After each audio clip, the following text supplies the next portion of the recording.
Lonnie and Twyla Money are quite a team. Lonnie, a longtime farmer, whittled in his spare time and never really thought much about his animal carvings. But other folks did begin to notice. Now Lonnie has converted his one-time milking barn into a studio, while Twyla paints and adds her designs to the work.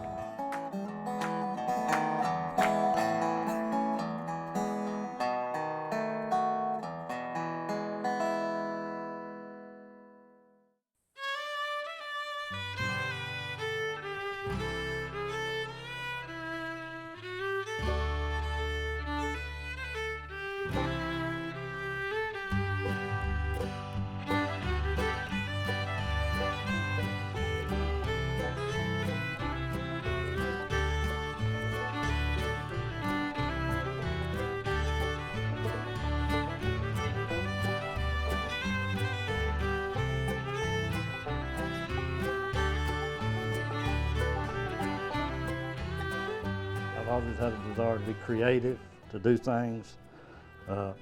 Even when I was a little boy at home, I'd think about, making stuff.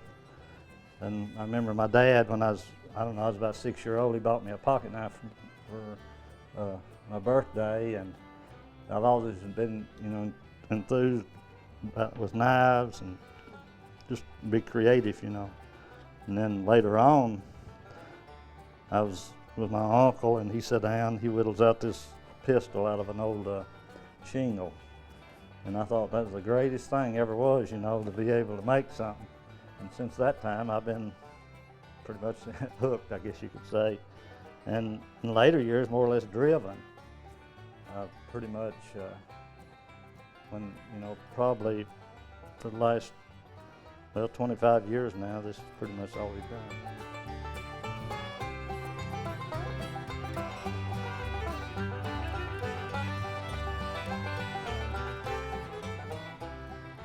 Never had no interest in painting.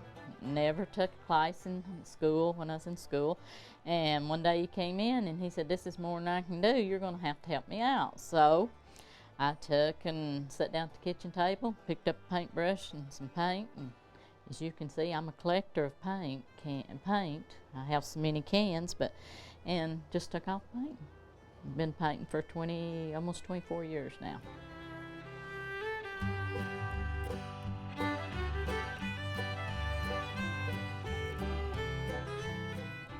Farmed for years, but it's always been in the background, and it seems like I can get just a glimmer of something in my mind, and it'll take hold, and then it won't let go till I have to do it. I have to complete it or either start it.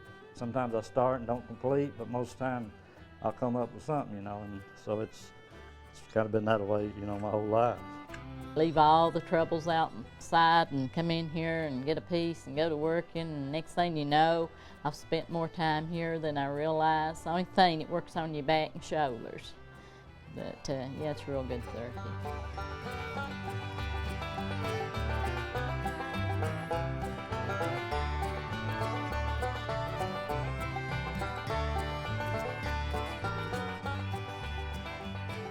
I've been doing it my whole life, really. When I was just a boy, I always wanted, and had a desire to carve, and I didn't really realize at that time, what made it actually, but later on my grandmother told me that my great-grandfather, he was a wood carver over in Switzerland, and she showed me some work that he'd done, and I guess, it's kind of inherited from him.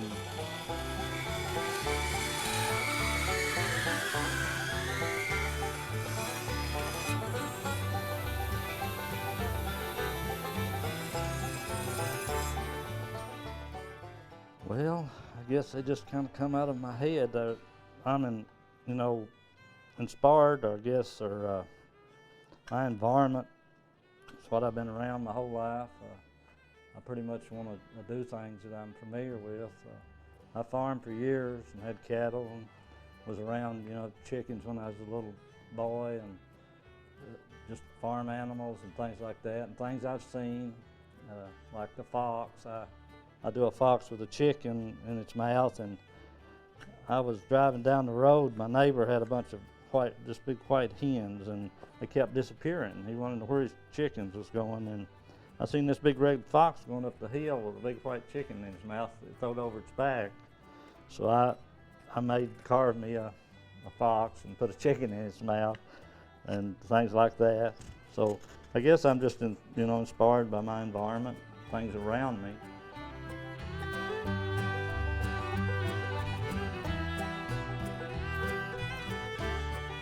I've had a lot of comments about how I do it, and the style I do, and the colors, the brightness is what a lot of people talk about my work. The bright colors I use and how it brightens up their shops, and it just puts a smile on people's face. That's a big compliment.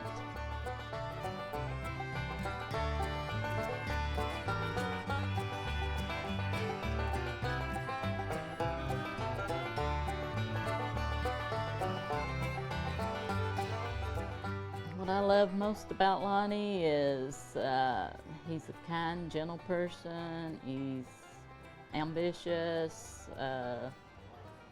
He keeps me motivated. What satisfaction I get is in doing it. Okay, it's not necessarily in making a real showpiece, or it's in the work in my hands, and what I do is what I love to do.